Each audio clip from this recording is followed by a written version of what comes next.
Hi, I'm Max Walker&Williams, and today I'm at NFTNYC.London, and I'm going to be speaking. So Billy's going to be filming it, and I hope you enjoy the video.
Okay, well, I'm going to start kicking things off here, and then I think they're trying to fix the mic there, but I'm doing a quick introduction anyway. Check. Is it working? There we go.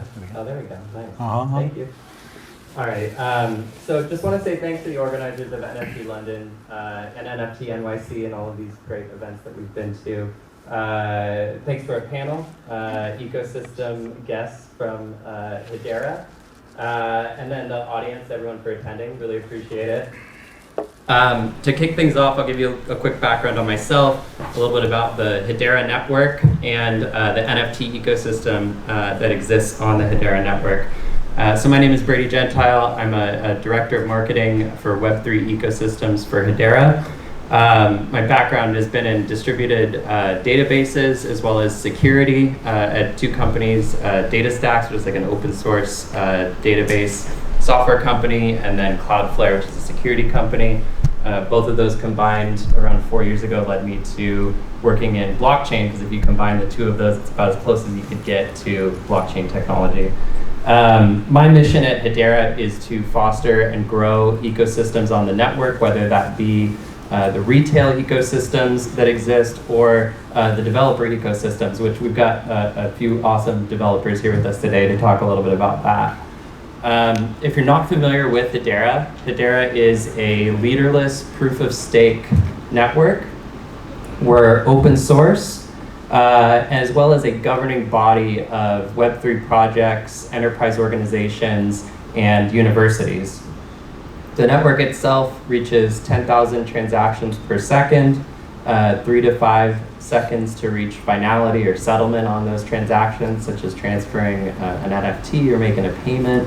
And then we're an EVM network as well, so there's EVM smart contracts on the network that you can use for full programmability. In addition, there are a couple native services, one of which on Hedera is a token service that allows you to mint NFTs, which is the reason we're all here today. And some of the unique aspects of the network is the fixed pricing.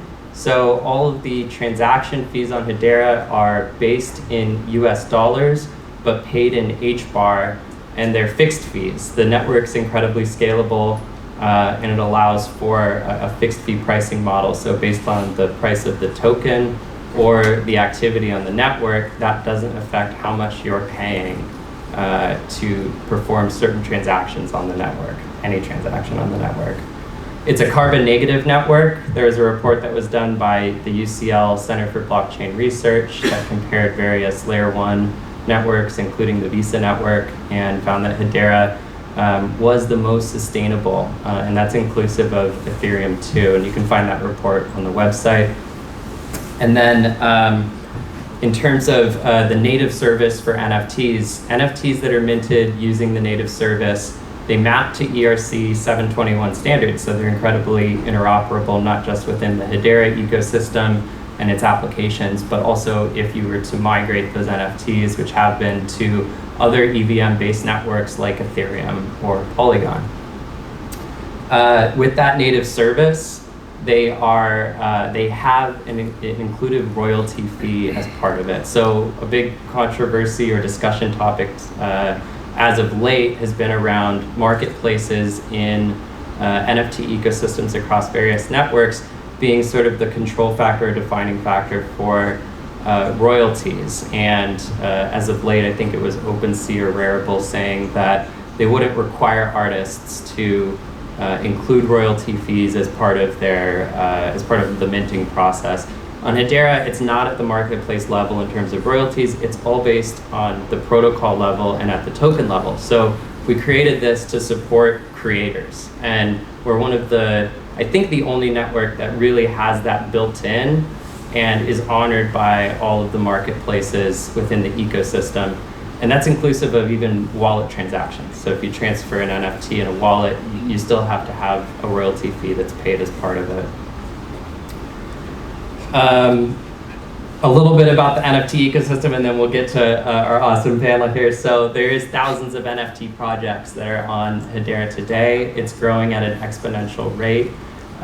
We're seeing triple-digit growth of projects and collectors, very sustainable growth and very high-quality projects. It's a great time to join the ecosystem.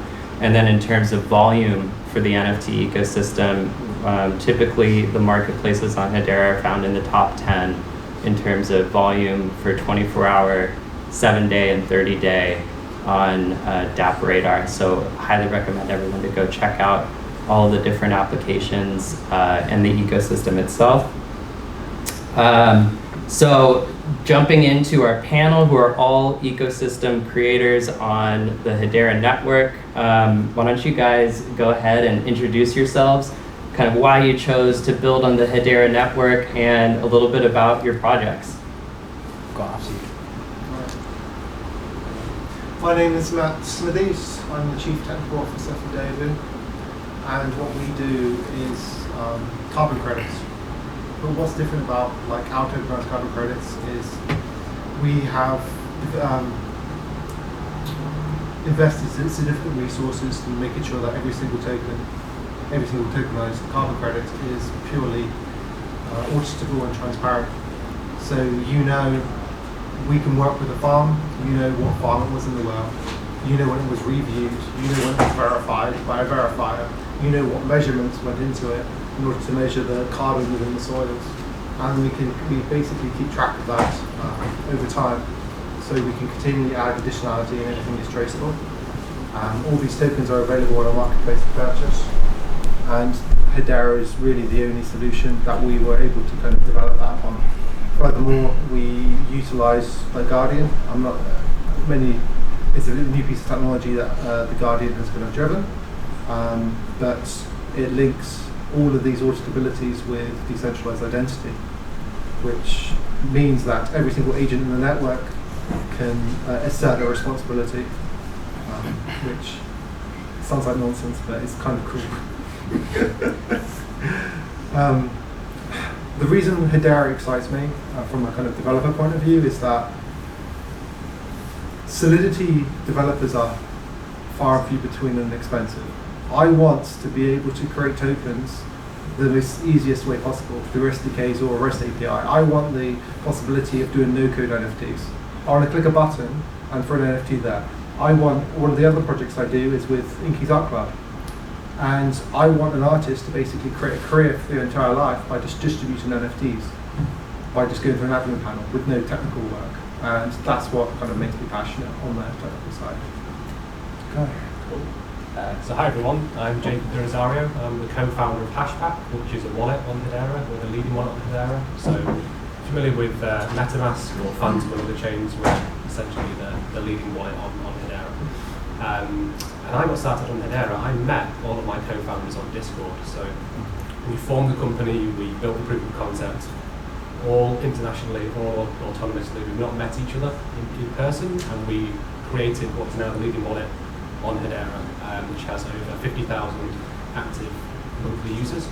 And that's all just because of the vibrant community that we have on Hedera. So from the Discord to Twitter channels to all the different community projects, there's a real buzz around different creators and developers trying to help each other out. And it's not about people trying to do for themselves and individually make money. It's about different community members leveraging each other in order to grow the network organically and help make things better for everybody. So that's the most exciting thing about Hedera, is the community itself for me.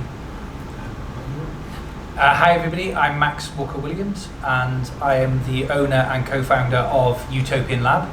And Utopian Lab basically helps some of the largest and coolest brands in the world to create NFTs of their products and engage with their customers or their clients in a way that's simply never been possible before, through AR, VR, and then digital spaces, digital showrooms with the metaverse. And I was in a very fortunate position that I was able to choose who I worked with, and I was lucky enough to already know through other businesses that I built in the real world, if you like, some incredible developers, some sat in this room with me, and I was also able to choose the platform that I build on. And I spent a lot of time and resources researching many different platforms, but I was coming at it from a sort of point of view from big business, rather than I was less interested in sort of community. Of course that's important, but for me the real important thing was the technology. Is this something that big businesses are going to want? Because with people super gluing themselves to paintings and the floor and anything else they can find, and chucking tomato soup on pictures and sitting in the road, whether you agree or disagree, it's clear that environmental impact is very, very important. And so whether they do it because they care or they do it because they want to be seen to be caring, the end result is the same, that big businesses are very conscientious, and they have a criteria that platforms and technologies have to meet. And you can have the best solution, invention, whatever it may be in the world, but if it doesn't fit the business's criteria, these massive corporations, if it doesn't fit their criteria, it's a non-starter. And to give you an idea of the scale, so the whole NFT industry last year was worth $18 billion. So of all the NFTs across all the platforms that were bought and sold, totals $18 billion. One of our clients turned over $19 billion last year. So their turnover, our single client, turned over $1 billion more than the entire NFT industry. So that for me really excites me, because that's where we could potentially go as a community, as the people sat in this room. But it has to be on a project that meets the criteria of big business, and 99.9% of them don't. In fact, there's probably 6, of which, in my opinion, Hedera is definitely one. And I was proven right, because, as I say, we've been very fortunate to land some incredibly large clients. And so that's why I like Hedera very much. Awesome, thanks so much for those introductions and that background. Right now in the NFT space, we're seeing a bit of decline. The market is a little bit more lackluster. But the Hedera ecosystem and the various projects and everyone who's contributing is on the rise right now. What have you all seen in the Hedera ecosystem that has been contributing to a very strong growth rate and metrics that look sort of opposite of what we're seeing in the macroeconomic environment? Let's go first. Yeah, I don't mind going first with that one. I think it goes back to that idea of community experience again. It's not just about building products and services. It's about the culture that exists on Hedera within the community, and about empowering each other and creating that network effect that accelerates the adoption on the ecosystem. So we evangelize and talk about our projects, and the community help each other out, and it creates this network effect where more projects come online. And it just creates an environment that's a lot more inclusive and accessible, I've found, than other networks. So it's really easy to jump in. You can mint an entire 10,000 piece NFT collection for about $70. And all the fees are capped, so it's going to be that price every time. And there's just a wealth of different marketplaces, a wealth of different launch pads. And it's really easy as a new user coming on to Hedera to launch that collection. And I think we've seen recently big successes with big projects such as Henry Barboon's, who launched last week. They sold out 4,000 NFTs in the space of about 2 minutes. And they've I think totaled about 10 million in volume over the past week. And projects launching like that, which are reaching the top of the leaderboards compared to some other networks and chains which are much bigger in terms of market cap, just shows how strong the community is at the moment. And so I think it's the community coupled with the accessible nature and low barrier to entry, plus the opportunity to obviously make money and grow a successful project. I think it's the perfect recipe of those three things. So ever since, last year, or for any kind of NFT bull run, everyone wants to jump to the next biggest thing. They see something and they think, hey, I want to make money doing this thing or buying this thing. And because that's died, the only projects that really win are the ones that have conviction, the ones that really believe in what they're trying to deliver. And the projects that succeed nowadays on Hedera are the ones that build up a following, that really believe, that continue to push the boundaries. And because the technology is so cheap and accessible, you can do much more interesting things, and you wouldn't necessarily need to worry about the high transaction or the gas costs of doing interesting transformations or kind of weird bonuses and things of that nature. There's more opportunity.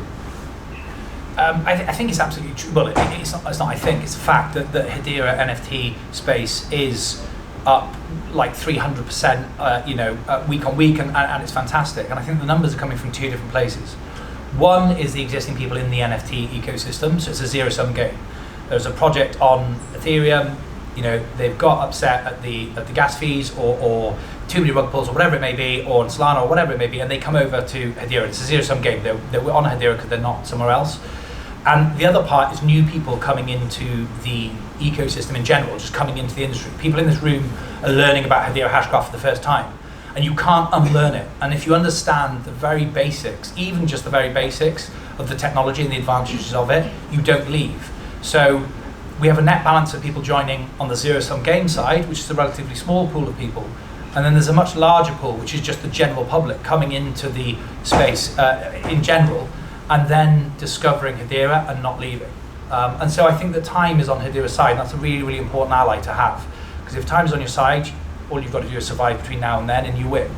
I mean, that said, we've got to keep things in perspective. I think I looked for this purpose the other day, and it was like, for every million NFTs transactions on Ethereum, there are like 9,000 on Hedera. So the numbers are very small. Although the increase is substantial, I do think that as one of the client that I mentioned earlier, who wasn't in the NFT space last year and will be through Utopian Lab next year, we're going to see a hockey stick. So success generally isn't like that in life. Human beings are very bad at predicting things, and people believe that success is linear. You keep going to the gym, you keep working hard, you keep saving money, and your success will be linear. But that isn't how real life works. It's normally more that. And so you don't see any effects for the first 3 months of going to the gym, and then all of a sudden you check yourself in the mirror, and you really start to get those gains, or your money starts to compound, or your hard work starts to compound, and that will happen in the Hedera ecosystem. So yes, if you look at the numbers, and if you're looking to make money very, very quickly in a short period of time, legitimately or through a rug pull or whatever it may be, I don't recommend Hedera, because there are far more at the moment customers and people to rip off or sell to if it's not a rug on other platforms. There are, it's undeniable, the numbers speak for themselves. But if your project or what you're looking to do is long term and has real world utility and has a purpose, then for me, I want to have time on my side. I don't want to be fighting time. And so Hedera would be the one if you're looking for long term. If you're looking to do a rug and make £1 million in a week, there are plenty of better projects for that. So you heard it here first. No rugs on Hedera, only rugs on other networks. So you all talked about growth, and there's an aspect obviously of being profit-minded. These projects need funding to reinvest, to grow out, as Max said, the utility of their projects, to try and innovate further, to try and push the space further. How do you balance out the sort of profit needs as a project versus the sort of community positive goodwill spirit for the ecosystem? Yeah, that's an interesting one. Should I go first this time? Or should I can get? Yeah, go on then. Yeah. I'll touch on the easy bit. So yeah,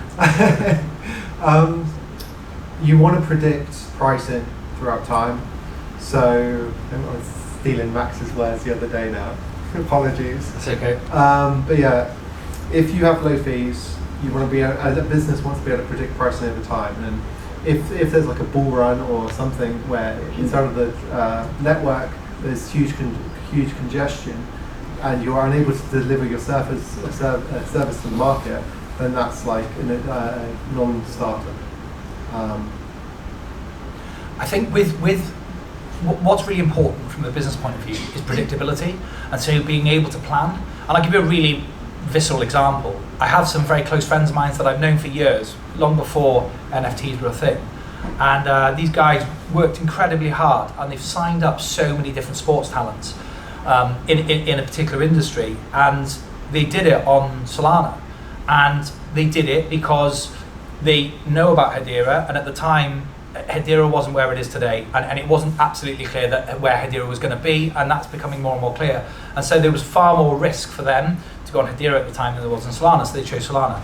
And the problem was that they did everything right, and they turned over £134 million last year, and almost went bust. And the reason they almost went bust is because for something completely out of their control, which was the network failing several times, and then the volatility in the coin price meant that most of their income was stored in Sol. And when the price of Sol went from $160 to $20, well, if you've got 100 million and as an operating business as working capital, you're wiped out. And they did absolutely everything right and came very, very, very close to going bust. And so it's not discussed too much at the moment because there aren't many people who've been on that journey yet, and I'm sure it'll become more and more prevalent. But if there isn't a stable environment to work in, it makes it incredibly hard and adds risk factors to a business where you do everything right, you absolutely kill it, you get the contract, you put all the work in, you do everything correctly, and then lose anyway. And I'm not saying that's not impossible on Hedera, but it's less likely because there are 50 billion HBARs, there are more, so there's less volatility in price, generally speaking. The fees, the transaction fees are fixed, so you're not trying to hedge against, on a supply chain basis. If you took that to the physical world, imagine if you were selling pencils and the cost of delivery one day was £1 and the next day it's a £5 and the day after that it's 30p. You're trying to time the market, which is insane. In no other industry would that be acceptable or possible. And yet in the crypto space, in the NFT space, a lot of these projects have no choice. But they do, if they are aware of Hedera, that does solve a lot of those real problems. And you might not think they're problems at the moment, but you wait until you're trying to deliver NFTs and the price is doing this, and you're taking payment and then it's worth nothing, or it's worth double, and it's just not practical. I've got something to add as well. Yeah. So I've been with Dovu in different capacities since 2018, and during that time, we basically did our ICO on Ethereum, and we were very focused in the mobility space, and we had a range of high-profile partners and pilots. And the way we built our solution at the time was to effectively create a Loom network, or an L2, where people would bridge their tokens from Ethereum into our system, and that would be the system that people would use in production. And then you just end up going backwards in terms of using the centralized database to provide a service where the future should be blockchain and distributed. And using like a system like Hedera, a network like Hedera, you have trust in the consensus that things happen when they should happen, rather than trusting in a corporation that they just got this like one single, let's say a single node database, and it's terrible. So yeah. I think one of the things that's not been mentioned as well when it comes to the financial side of things and funding and running the project is on Hedera we have the HBAR Foundation, which has been instrumental in helping bring projects online and support those projects either financially or through marketing efforts or through skills and support.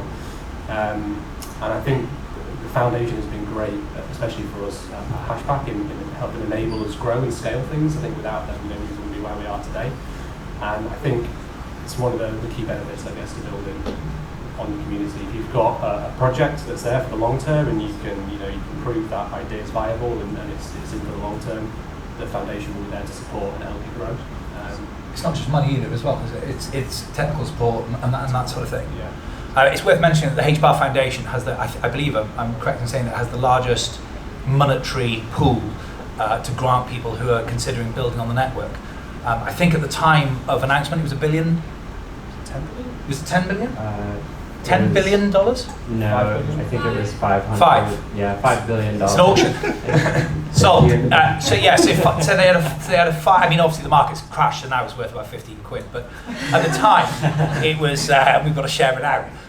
But yeah, at the time of printing, it was a $5 billion fund to help people grow and develop and build. And even with where we are at the moment, it's still a massive, massive pool of money to help people, from $5,000 to, I think, the single largest grant or loan, whatever it was, however it was structured, is about $23 million. So real numbers that can help you make a real difference if you can demonstrate viability and a use case and so on. Only you can make a difference. I think that's true. I think only you.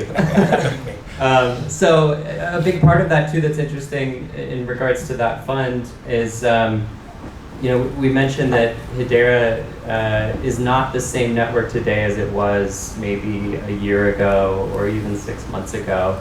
And the sort of foundational aspects of building the network out had been about building out the governing council as a foundation. It had been building out the technology that allows the network to stay highly available, to be performant, all of these things to support mission critical applications, and then dove into these ecosystem funds, then dove into trying to attract innovators and more sort of native Web3 developers on the network. And we've seen a ton of growth once that focus was turned on recently.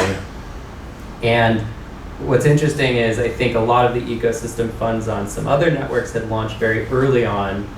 Yes, we were a little bit later, but potentially better positioned to support, once enough things have been thrown against the wall earlier, projects that are maybe more mature, a foundation for those projects that supports them in the way that you would expect infrastructure to support a mission critical application, whether it is like a degen Web3 startup or an enterprise company.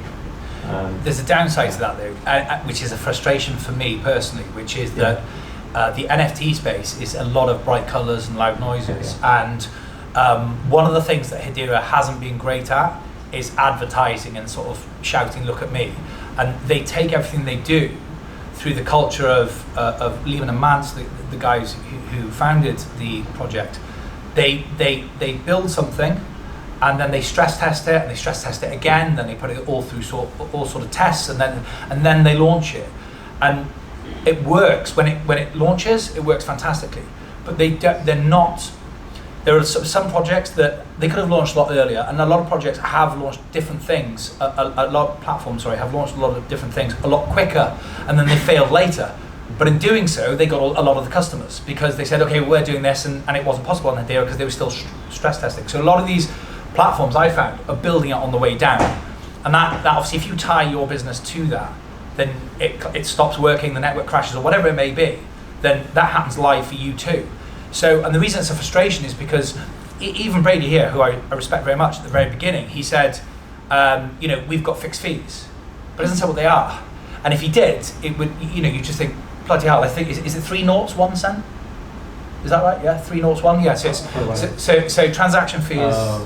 The average transaction fee. So the average transaction fee on Hedera is US dollars. 0.001 US dollar, and if you compare that, to sending 50 quid sometimes on Ethereum costs 70 quid, it's groundbreaking, and it's about sometimes advertising those top line figures, but Hedera build things properly, but it takes time, and that can be frustrating. Yeah, and I think the fixed fees aspect really is the most important part, being, when you look at other networks today, Solana and Algorand and other ones, they have a very similar fee structure where it is a very low fee. The idea that it's fixed is the most important aspect in terms of folks that are developing on the network and sort of saying what it is that they find the most beneficial. So in terms of protecting projects, still within like the collectibles, Web3 native folks, what would you say is important in terms of like IP rights for projects? How are people in the space evolving to be able to ensure that their project is protected in such a global and decentralized space? I guess it's the question of whether you want to protect your IP rights and whether the IP itself is shareable. I've seen some projects that garner success through this open source approach, whether it's an NFT project or an app or a piece of software, whatever it may be. And actually by opening up those rights, it enables more growth and other people can use them, remix them, and actually grows things in a different direction. But then I've also seen the other way where a brand might want to protect the IP and keep it sort of unique. And I guess it depends on what the project is doing. So I've seen both sides to that, and both kind of have different interesting angles, I suppose, depending on what it is that you're willing to do. To follow Jacob, it really kind of depends where you're coming at. If you're like a solo developer and you kind of want to make your mark on the network, the best thing you can do is get stuck in, create tools, make them more open source and support those tools. And that's probably the quickest way, well, for anyone making content to actually get noticed and actually have these opportunities come to you through different companies or different projects. However, licensing is a tricky one because in the blockchain Web3 world, everyone expects things to be free and happy and rainbows, but that isn't kind of reality. You need to be very careful on the types of code you share. As an example, with Uniswap, the V2 of their software, their DEX is completely open source and free, but their V3 version is a business license, so only they can utilize it for 2 years. And as that next year, I believe, comes to fruition, it's going to be really interesting to see the projects who fork that and adapt it. I think that's actually really healthy because I'm really nervous for some people in the space. As I'm not a developer myself, but I've engaged with a lot of them, and because a lot of different platforms were very small eco spaces to begin with, there's these guys who are incredibly talented, like the gentleman to my right, and they develop things, and I see it work, and I just think it's amazing the way they've coded this out. And then a friend of theirs, or a friend of a friend, or someone they've never met, but their business partner, says, oh, can I have a copy of it? And yeah, sure, they just want to help out, and they're all building together, and it's all really scrappy. And that's fine up until a point, but at some point you've got to pay the rent or the mortgage. And secondly, I think that I'm really nervous for some of the people because there isn't much legal representation in the space. And I think that's really important because watch what happens when these guys who create these incredible products on all different platforms, and then, Tesco's comes in and decides they're going to create an app, and they just take the technology, they just take this person's work, this person's invention, this person's blood, sweat and tears, and then they turn it into a $1 billion business. And the guy or girl who created this incredible tech gets nothing. And the reason I believe that protecting ourselves from a legal standpoint and from licensing and things is that it's because it gives. It's because I'm a capitalist, but also because I believe that it's good for the people, because you can only do stuff for free for so long. So if we want the best people in the space, regardless of what platform you're developing on, if you want the good people in that space, then give them some money and then they can eat and live and then develop more stuff. Whereas if we carry on with this like free love, free spirit thing, it'll fail. Because everyone's got to eat, and so guys will go off and do their normal job and then work weekends, and then the products don't develop quite as quickly. Whereas if they can put a small, using the tech, whether it be a smart contract, an NFT, or whatever it may be, if they can license that product, people can still enjoy it and use it and pay a fair price, but it means it's sustainable for the people developing. So I'm really nervous about people looking after themselves and protecting their hard work, and also the longevity of projects as a whole if people aren't able to sustain themselves, to live. I want people to be able to thrive and come up with more cool stuff. And that can only happen if they get paid.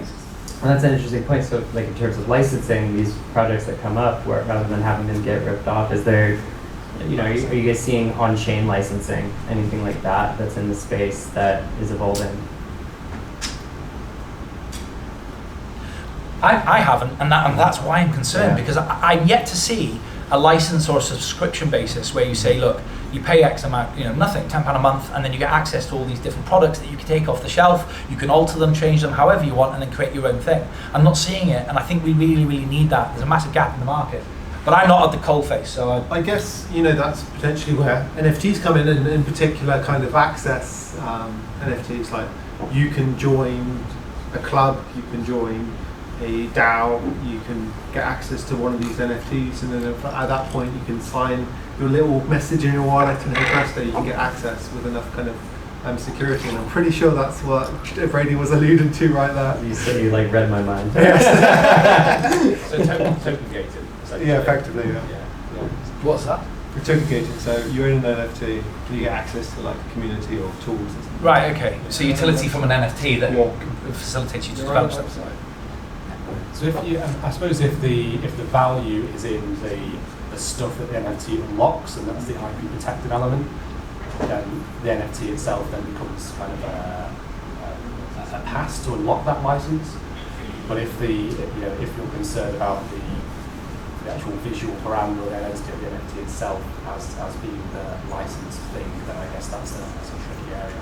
So with Hashpack, for example, we have a brand, and people use our brand all the time and remix it. So we've got lots of different NFT projects who want to create an NFT with a Hashpack branded accessory or put the logo on there, and that's fine, and cool for people to kind of take our brand and remix it and use it in that way.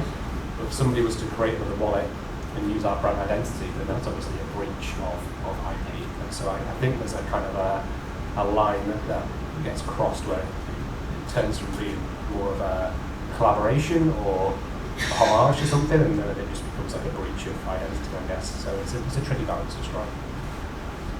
Cool. So closing out in the art, collectibles, and community kind of space.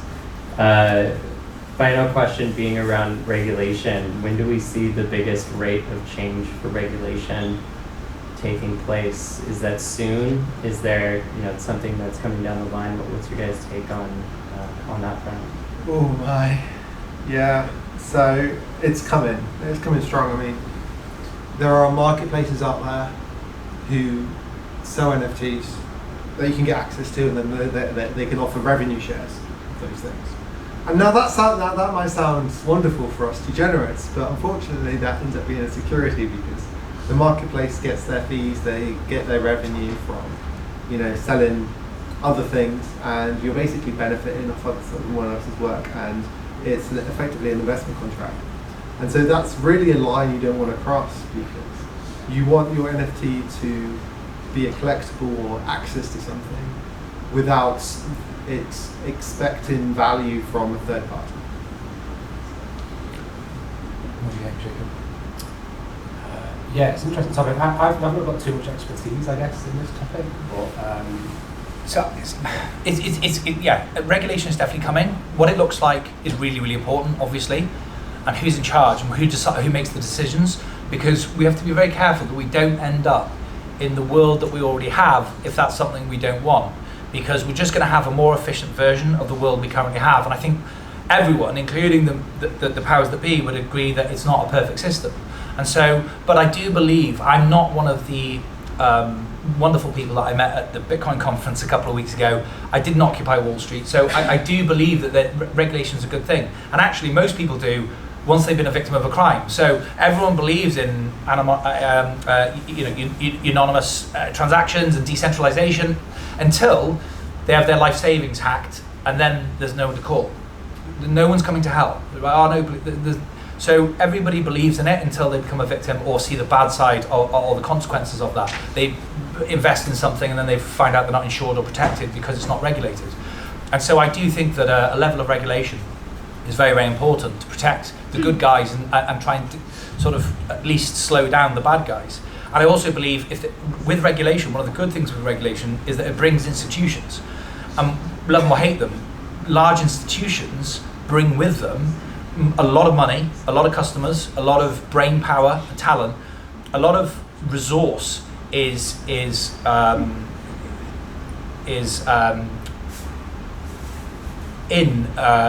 thinking of the word, is really collected in these large organizations. And so if you want substantial investment, money to come into the ecosystem to generally lift things up and facilitate you to make money in order to invest in more computers, more projects, make things better, we need customers, and the big brands bring customers, and big brands and corporations bring money, investment and brain power. But they can't enter the space if it isn't regulated. So do we want to be a little unregulated Wild West, or do we want to be a new frontier And I think we could end up with something really, really special, but we need to be really careful that we do get regulated as an industry, but we get regulated in the right way. It's not a sense of control, but a regulation. There are consequences to bad actors, is what we really need, rather than stopping good people doing good things, which is currently a system we sort of have. I guess we're kind of in an interesting place as a wallet in that we're non-custodial, so we don't have any accountability over users' funds. It's all self-sovereign. You look after your wallet, your funds, but we do have tools and features in the wallet, things like exports of your transaction history, so you can export that, and we've got an integration with Coinly. We do crypto taxes. So there's things like that try and help lean into the more regulated side of crypto and how do I do my end of year taxes and report on those things. I think there are still things to be ironed out. Definitely from like from taxes, yeah, but also from like a user onboarding point of view, just to make that more accessible to users and just to understand it all. And I think a lot of it starts with education. And I think because there's new laws being written every day and there's lots of unknowns and lots of things out there that are sort of a bit ambiguous. I think there's lots of stuff to be done around just educating and making everything more accessible from a compliance point of view, from a regulation point of view. And I think if the people who are making the rules don't even know what that is, it's quite hard for us to follow suit. So I think there's a bit of push and pull there. That will get better over time, but at the moment it's still quite a tricky subject, I guess. Yeah, and it does seem like regulation, I mean, to Max's point, the idea that regulation stepping in does bring more interest by established organizations. Yeah. The market is receptive to that. It seems like, even as more regulation steps in, as you see trending, it, yes, you're going to have a lot of the things that we used to be able to do in Wild West be stomped on, but the market's positive about it because of everything that it's going to bring in goodness. So it is nice to see that. And then like organizations like Coinbase and some others that are really pushing for that legally and educating, and a few strong folks that are out there pushing for that. And I guess the governing council up there as well, we start to see more things come online from them. Yeah, so governments generally follow obviously the populace and the large businesses within that populace. So, the government didn't make regulations about self-driving cars before there were self-driving cars. Self-driving cars, AI and all that sort of stuff's invented, and then the law is always, the law's an ass. It's always catching up with what's happening, and crypto is no different, and NFTs are no different either. And so the industry has to go first, and at the beginning it's very messy, and it is the Wild West, except at least in the Wild West they're cowboys. We don't even have cowboys, so sheriffs. We don't even have sheriffs. So it is a bit of the Wild West at the moment, and that will change, and we need it to if we want to be, we're a small pond right next to the ocean, and if we want all the energy and ecosystem and everything else that goes with the general public and use case, eventually they're going to have to amalgamate and come in, and potentially it's a very good thing. Potentially. Jumping into gaming and sustainability, a little bit more of an enterprise focus. Where do we envision the future of gaming as it starts to incorporate Web3 technologies, and what are we seeing both just in the space broadly and on Hedera? Yeah, I think gaming's a super interesting one, especially on Hedera. So the three big projects that I've been speaking to recently, there's a development company called Lethos who are building a game called Ashfall. If anybody knows the Uncharted series, it's the same development, the same team behind them.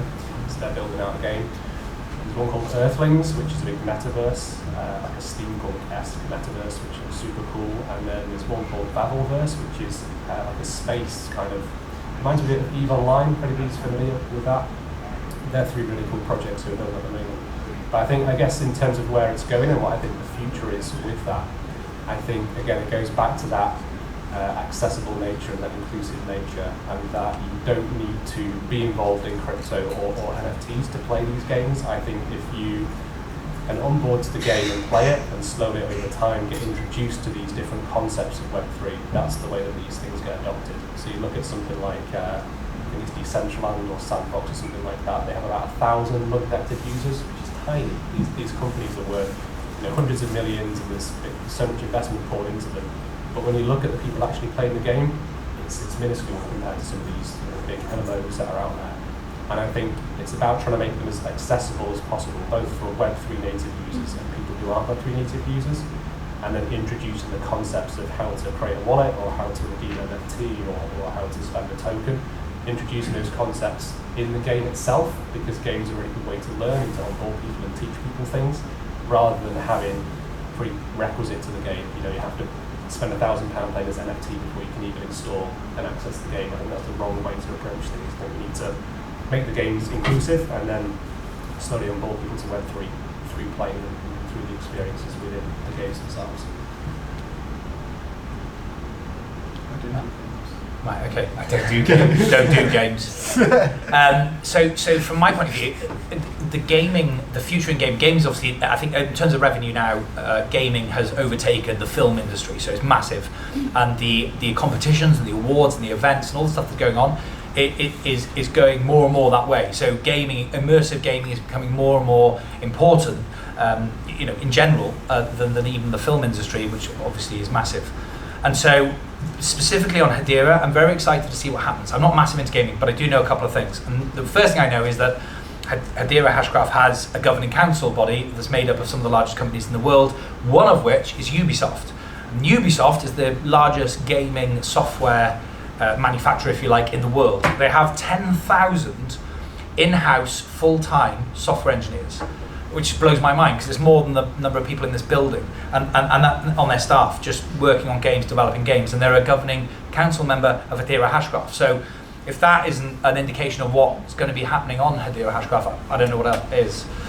And the other thing I know, just from general understanding of how things work and general trends and what I can see happening, is that I've got a 10-year-old son called Max, and he comes to me and he says, "Daddy, can I have V-Bucks? Can I have V-Bucks? Can I have V-Bucks?" And I don't know what he's doing with them, or I didn't know, but he asked me for them all the time. And in fact, Ubisoft did a study, and they asked a couple of thousand American teenage boys, and they said, "Would you rather have $200 to spend on trainers in real life, or $200 in V-Bucks to spend on a red cape that doesn't exist?" And 88% of them wanted the V-Bucks. And now that might seem, particularly if you're older, like me, that might seem crazy and illogical because they're not even NFTs. There's an unlimited number of red capes, but they all want the red capes. And it is funny until you consider that that's the director of the NHS, the future director of, our future Prime Minister is one of those 8-year-old kids that wants the V-Bucks, not the trainers. And so when the director of the NHS and the leader of the country and the American president and so on and so forth, that generation come through, they don't even question digital assets, the value in a digital asset. There is no question.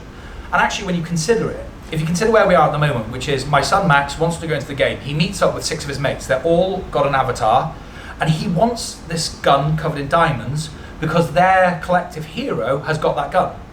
Well, for social signalling and also to be part of the gang, it makes sense. Yeah, of course he wants the gun because he wants to look cool in front of his mates. So it makes sense. So he's going to have to pay for the gun. You add NFTs to that, and then you pour gas on the fire, as they say in America, because he can then sell it and trade it or license it and lend it, and then that opens up a whole new plethora. So we have this perfect storm of a generation coming through that do not question the value of digital content. At the same time, we've got technology coming through that means that you can have that digital content can be limited in number, and that's undeniable through technology, NFT technology, and that it can have provenance moving forward. So it'll always be what it has always been, and you don't need the creator to be still alive to say, yeah, I only made 10 of them and that is one of them, through the technologies. So what an amazing time to be alive, and what an amazing time for technology and for humans. Just consider that all these different things are happening at the same time, the stars have aligned, and we have this opportunity in front of us. And it's growing and growing faster. Now imagine that you can buy an Apple Watch, and you have the watch a different color, the band is colored, and you can have that as an NFT, but then you can take that into the game with you, so that you're wearing it in real life around town and when you go to work, but then when you enter your game, you can take the watch with you, because the NFT, of course, is represented physically on your watch, but then is also represented digitally in the game. So actually, we'll start to see the digital and the physical world merge more and more, and that's really interesting. That's really exciting. Yeah, I love that. And also, throw VR and very immersive experiences into that future state also. Yeah. Apple and Meta and everyone else. It's exciting. Cool. Well, Goldman Sachs have just paid £115,000 for a table in the metaverse. And I laughed as well, and I was thinking, why? And then I realised it was a one-of-one NFT designed by Ferrari, and the table is absolutely fantastic, but it doesn't exist. But hang on a second. If I'm going to have a meeting with the bank, and we're doing that more and more because of COVID, which also added to the perfect storm, and I'm doing it on Zoom, which we've all done, everyone in this room's been on a Zoom or a Teams or whatever. Like them or love them, they are convenient. It's far easier to sit in your pants than it is to fly to wherever to have the meeting. But it's not as immersive. You can't really, you can't read the person's face, you can't see what they're holding, and so on and so forth. But the metaverse changes that. So if you can put a headset on that's comfortable and fine, and you're stood 3D in the room, and I can show you this in an architect's meeting, my background is property, and I meet my architects, and they can show me this object, and we can look around it together and pass it around the room. Am I going to Zoom or am I going to do that? Well, I'm obviously going to do that, because it's far more immersive and engaging. It's a better product. So so if we all agree that we're going to be in that area, we're already in Zoom, now we're going to move to this one. When we're in that one, if we're having a talk, and now I'm not meeting with the architects, I'm meeting with the solicitors or the investors, or the bank, or whoever it may be, Goldman Sachs, and we enter a room, well, is the room just 4 blank walls? Well, that's a bit depressing, so we're going to put art on the walls. Well, is Goldman Sachs going to just get the kids to draw it, or are they going to buy something? Well, no, they're going to buy something, and they want it to be a one-of-one, so they put it on the wall, and it's impressive. And they can impress me with how wealthy they are with the paintings they've got on the wall.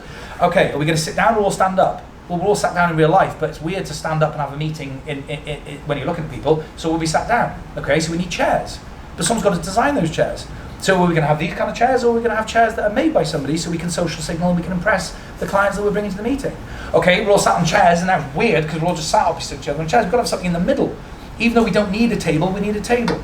So Goldman Sachs said, okay, well, who's got the best table? Well, Ferrari's just designed one, it's 115,000 quid, but there'll only ever be one of them, and it'll probably got value in the future. So it starts off, you laugh that they paid 115,000 quid for a table that doesn't exist. But when you go down the road, actually, yeah, of course they did. Why wouldn't they? It makes sense. I mean, there are downsides to it for sure. Yeah. But I think of the environmental impact of getting on a plane to go to a meeting in New York or whatever. Yeah. Yes, it's better to be in the room because you can sense, humans have a sense of how the other one's feeling and their reactions, and you might not quite get that depending on how good the technology gets. But when you weigh up, whether it be from an environmental point of view, from an economic point of view, from a time-saving point of view, with people having kids and having more interest in their own personal lives, the time saving is undeniable, and I think that the benefits of doing digital meetings and things outweighs the negatives. So it's going to go more and more that way. Yeah, and then that presence, that aspect of presence, like that is captured, I think, today already in a lot of VR headsets that we see. But then we want the graphics to improve. You want foveated rendering. You want all of these different aspects, exactly, facial tracking, things like that. But that's coming. Before we close out, sustainability NFTs for Matt at Dovu. What are we seeing on the space? What are we seeing on Hedera? You mentioned the Guardian, which is an open source tool that you can use as a framework on Hedera that a number of folks are adopting. Can you talk a little bit about that? Yeah, so the Hedera has been the Guardian on Hedera has been this huge project that's been going on over the last probably 18 months now. And I think it's probably the largest kind of environmental kind of MRV, the collection of MRVs, policies, as like a system that exists that anyone can like pull down and use. And so the best way of explaining it is, imagine you could almost design any workflow you could imagine. I want to do X, then I'll do Y, then I'll do Z, and then maybe Jacob needs to verify that I've done X, Y, and Z. And then what if you could assign decentralized identity to that entire process? So within this network, I am a node, I have my own identity, and I assert that with a wallet or whatever. And I do what I want to do, and then Jacob comes in and then signs off on my kind of actions with his own wallet, with his own private key, as it were. And that's kind of the benefit of the Guardian. It is god-awful to work with currently, but we have made we have made strides with it over the last 6 months. You're really selling it. And are you contributing back to it also? Yeah, like we've added development layers, so it's more akin to a regular development experience without you not necessarily knowing the depths of DLT or decentralized identity, because it's horrific. So we've contributed back, and we have launched our kind of audit trail, and so you can go to one of our farms on a website. That it's this cute Bulgarian couple, and I can't pronounce the farm name because I will butcher it. But you can go through the details, and there's this audit trail section, and you can actually see the exact timestamps where data was submitted, data was approved, when the verifiers approved and kind of data, and then when tokens are finally minted. So this trust chain on this audit trail of all these actors working together in order to create these new ESG assets that are completely portable on network. And what this effectively means is years from now, Dovu will be a system where we can connect with any kind of individual community or family farmer. We can connect them to the right satellite companies, the right MRV companies, the right verifiers. And without them having to deal with people coming to them working on site, waiting 10 to 12 months to get money, we can completely make a system that any farmer could unlock the carbon underneath their feet in the soil and actually make income over time. And that is all powered through the Guardian and powered through kind of the Hedera network. Excellent. We're close to, are we at time at the back? We're going to keep going. He's loving it. Let's jump into questions real keep quick. Max talking. Yeah. If anybody has questions for panelists or myself, please feel free to ask away. Would you like the mic? We need the I am very interested in learning about Hedera's plan for cross-chain integrations, especially, I mean, we are at an event that is sponsored by ImmutableX. ImmutableX is also big time into gaming.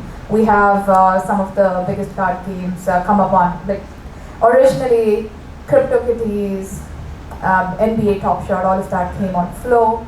Now we have Gods Unchained on ImmutableX.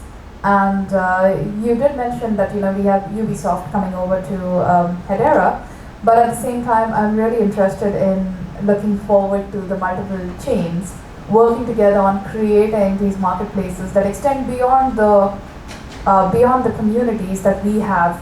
So it doesn't feel like segregation, but we feel like people are coming together. So what are Hedera's plans to go cross-chain, especially in gaming and metaverses? So for the Swirls Labs and Hedera side, great question, by the way, and we do see gaming as a really important topic, something that is going to change in the next 1 to 2 to 3 years substantially. A large focus on gaming and metaverse right now, as Max mentioned, one of the funds for HBAR Foundation is a purposeful metaverse fund to fund not only game studios and developers, but also SDKs and potentially folks like ImmutableX that are helping with the development of gaming cross-chain. So right now there is a SDK on Hedera, I believe through Dropper, and they're doing a gaming SDK. I believe their plan is to incorporate other chains as part of that. And then one of the initiatives that we have going is to try and find, because we also believe in a cross-chain future, game SDKs that can incorporate Hedera and some of its unique functionalities and allow developers to choose Hedera either for a specific portion of their application because it provides that unique functionality for a certain thing, or obviously the entirety of the application for a game, depending on what various use cases they need.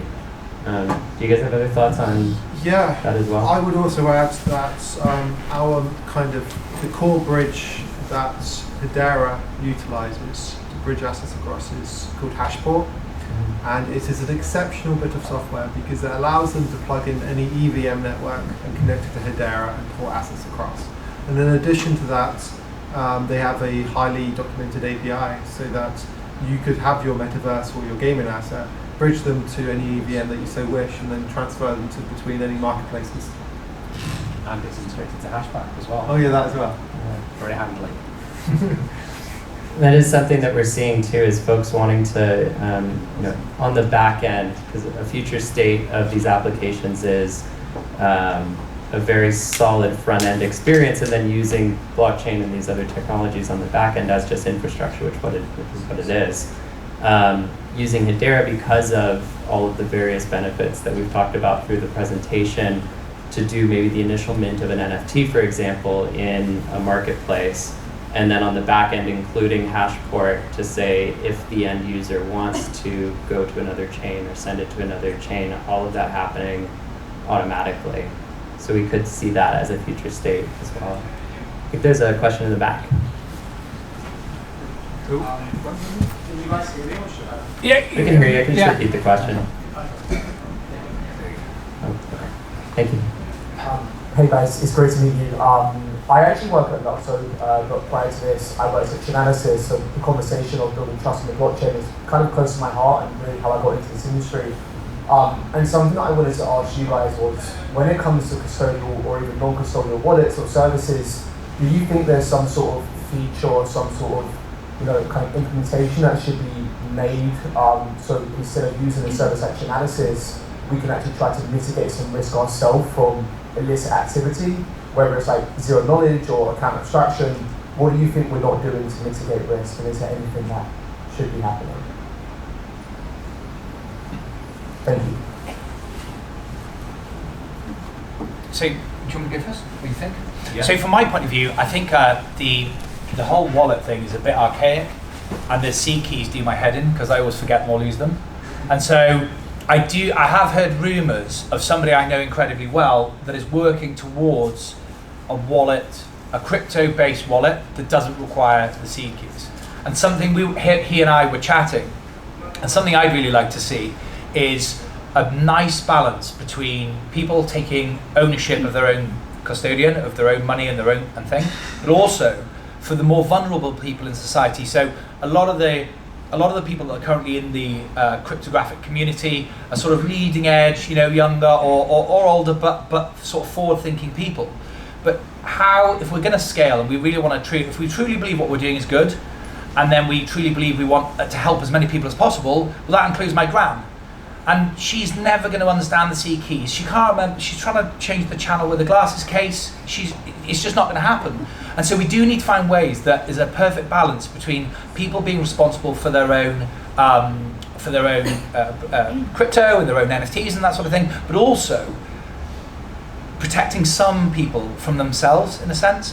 And so it'd be really nice. I was thinking about this the other day. It'd be really nice to have a wallet that perhaps you could give a phrase or something to a family member or to somebody you trust, and if you lose your seed key, or preferably you don't have a seed key, you can go to that person, or even remotely they can reenact your wallet remotely from their phone as a backup or something like that. That means that it's still within the family or within your support network and isn't given to a third party, but doesn't rely on the individual to be responsible, because most individuals aren't responsible. I don't know what you guys think from a more technical. So I know of companies that are evaluating networks at the moment with north of 100,000 users, and they want to release it open, they want to find the right network. However, the problem is you can't expect people to get their wallet and join and mint their NFT and all this kind of stuff. And so one kind of piece of tech that's starting to come to light is this idea of what if you could have a wallet tied to your like iPhone, like kind of credit card. So you double tap, you look, and the actual credit card appears, but that's actually linked to a crypto wallet. And so at that point, you have the ease of just going to the store, double clicking and paying. And if you have that connection to like a app, then you've got something really, really special, and then that's potentially an onboarding path for many millions of people. Is that WorldCoin? Is that WorldCoin? It's like biometrics for no, access. This project's being built on Hedera. Okay. Secret. There's a few things. I mean, I guess on the whole decentralized recovery. I mean, there's something in the works on Hedera at the moment. I know Lehman spoke about it at one of the last meetings. You know, he's working on a solution where you can recover wallets and keys in a decentralized way, whether that's through family members or trusted parties. And I think outside of that, there's kind of two things, I think. One of them is around education, so educating users about these new paradigms and how non-custodial works and the differences between how a traditional financial application might work versus a decentralized one, and just helping to onboard and educate those users. So I think part of it is just like education and just culturally moving towards this new paradigm. And I think the other side of it is the tech side and the onboarding side. And so there's a few different things we're looking at around how to almost bridge that Web 2 experience, that familiar experience of onboarding, whether it be through like an email or through a social application, and onboarding users that way, but then still having the control and security at a point in the future so they can offload those keys and secure them as well. So I think it's about striking a balance between being able to onboard people who aren't crypto native in ways that they understand, but then educating them along the way, and then when they're ready, they can become a custodian of their own keys. But yeah, there's lots of different things that we are trying to explore at the moment to try and make that smoother, because it is not just on Hedera, I guess across the whole crypto ecosystem it is a big problem. And that's why you have like solutions like Argent that have been out since I think 2018 now, where this concept of a guardian, where you would nominate family members and they could help you recover your keys for you. But even just having a wallet in itself is just so alien to like the majority of people in the world. I believe Coinbase have got products around like wills, so you can leave your crypto fortune, and there's ways to recover that through like a third party. There's all sorts of interesting things in the area. Am I in your will? Am I in your will, mate? No. Oh. You will be after today. Well, I want to thank our panel so much for joining us today. This was super insightful and informative. Thanks everybody for joining. I think if you go to hedera.com /NFT, you can find some more information about NFT collectibles. And then we'll send, I think once the video is published, a recap of the video out to everybody as well if you're subscribed to our newsletter. Really thank you guys so much for joining. Thank you for having us. Appreciate it. Cheers, Yeah. thank you. Yeah, it's been good. Thanks. Yeah, thanks guys.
I really hope you enjoyed the videos as much as I've enjoyed being here at the conference.